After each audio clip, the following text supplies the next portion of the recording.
ஏய் என்னடா இங்கே உட்காந்துருக்க வேலைக்கெல்லாம் போலையா நீ இன்னைக்கு ஒரு ஃபங்க்ஷன் இருக்குதுடா, லீவு. ஆமாம், நீ என்ன போகாமல் நீ இங்கே வந்து நின்றுக்கிட்டு இருக்க? ஆமாடா, சோனு மாற்றிட்டேன்டா, சென்னைக்கு போகிறேன். சென்னைக்கு போறியா? இங்கே என்னடா வருமானம் வருது, 500ரூவாயிலேருந்து 600ரூவா வருது. அதெல்லாம் 200ரூவா பெட்ரோலுக்கு போயிடுது. இதுவே சென்னைக்கு போகணுன்னு வச்சுக்கவே, ஒரு நாளைக்கே 2000ரூவா, 500ரூவா பெட்ரோலுக்கு போனாலும் ஒரு வாரத்துக்கே 10,000லேருந்து 12,000 வரையும் சம்பாதிச்சு சந்தோஷமாக இருக்கலாம்டா.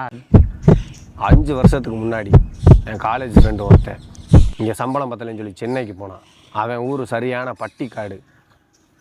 அந்த பட்டிக்காட்டில் பஸ் ஸ்டாண்ட்லேருந்து இறங்கி 6 கிலோமீட்ரு அவன் வீட்டுக்கு நடந்தே போகணும்.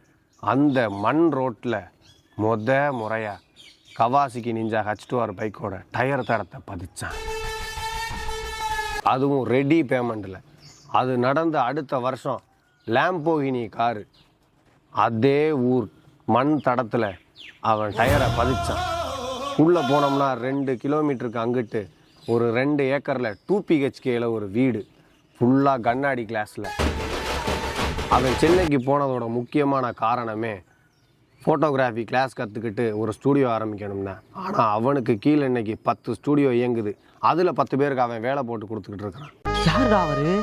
எனக்கே அவரை பார்க்கணும் போல இருக்கே.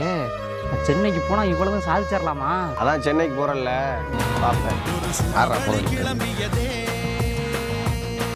அவன் தான் கூப்பிட்றான், ஆயுசு 100.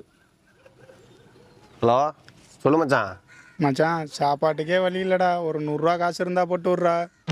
என்னடா வண்டின்னா காருன்னா வீடுன்னா இதை உனக்கிட்ட ஃபோன் பண்ணி 100ரூவா காசு எடுத்துக்கிட்டு இருக்கான். ஆமாம், இதெல்லாம் பண்ணணும்னு அவனுக்கும் ஆசை தான். வாரம் 10,000 12,000 சம்பாதிக்கிறான். ஆட்டோக்காரன் மோதிட்டேன், நான் போய் கீழே விழுந்துட்டேன், நாய் குறுக்க வந்துருச்சு அப்படின்னு சொல்லி விழுந்து வண்டியை உடச்சிக்கிட்டு அவனுக்கும் கை கால் அடிபட்டு 5,000ரூவா ஹாஸ்பிட்டலுக்கு, வண்டிக்கு ஒரு 5,000ரூவா அழுகிறான். அதான் பண்ணிக்கிட்டு இருக்கான் சென்னையில் இருந்தவன்.